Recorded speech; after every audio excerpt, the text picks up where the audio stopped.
back in 2007 when I launched WikiLeaks, I don't know if people can bring their minds back to the cultural dynamics on the internet at that time. It was, in some sense, far more controlling space than it is now. In other senses, far more open, because there weren't, the big players didn't dominate it as much as they do now. But the fight as to whether a WikiLeaks was culturally acceptable hadn't been had yet.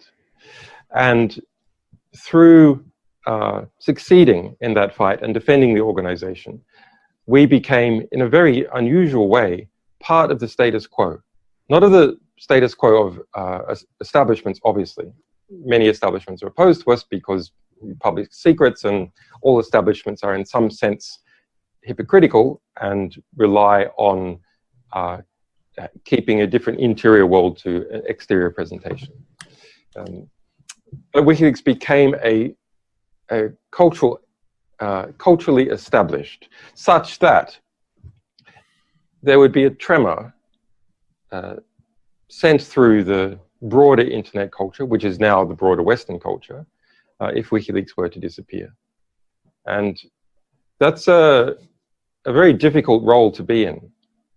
What would it mean? It would mean that essentially the envelope for publishers and freedom of speech and the rights of citizens versus institutions and establishments would suddenly contract.